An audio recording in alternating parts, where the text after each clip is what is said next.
when the Lord Jesus was 7 years old. Storytelling. Jesus played with other boys and made animals, days and characters. Jesus made them walk and the birds of the day to fly, to eat and drink.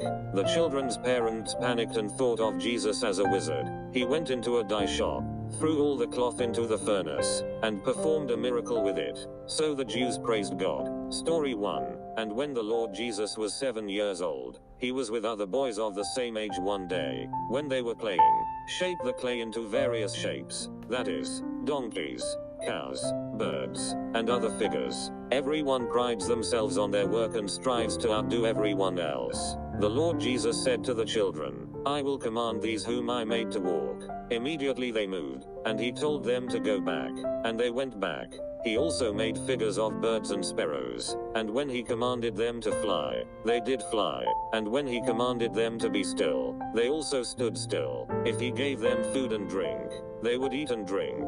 The children went home at last and told their parents these things, and their father said to them, Children, watch out for the future and for him as a companion, because they think Jesus is a sorcerer. Avoid him and never play with him again. Another day, when the Lord Jesus was playing with the children and running around, he passed a dyeing workshop called Salem. In his shop there are many pieces of cloth belonging to the people of the city, and they are designed in several colors. The Lord Jesus entered the dye house, took all the cloth, and threw it into the furnace. When Salem came home, seeing that his clothes were damaged, he made a loud noise and rebuked the Lord Jesus, saying, Son of Mary, what have you done to me? You hurt me and my neighbors. They all wish their clothes could be a better color, but you came and broke them all. The Lord Jesus replied, I will dye every piece of cloth the color you want. Then he immediately began to take the cloth out of the furnace, and they were all dyed the color the dyer wanted. When the Jews saw this amazing miracle,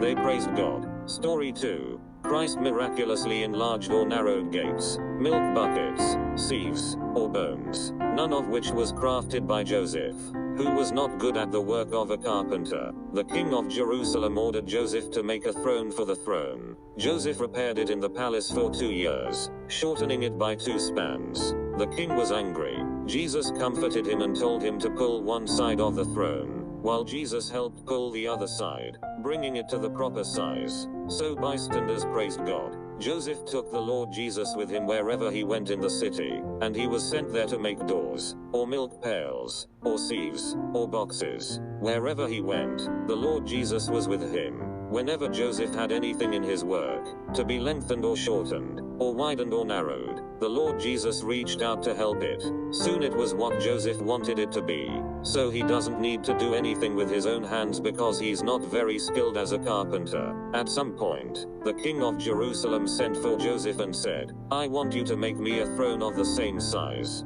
Put it where I usually sit.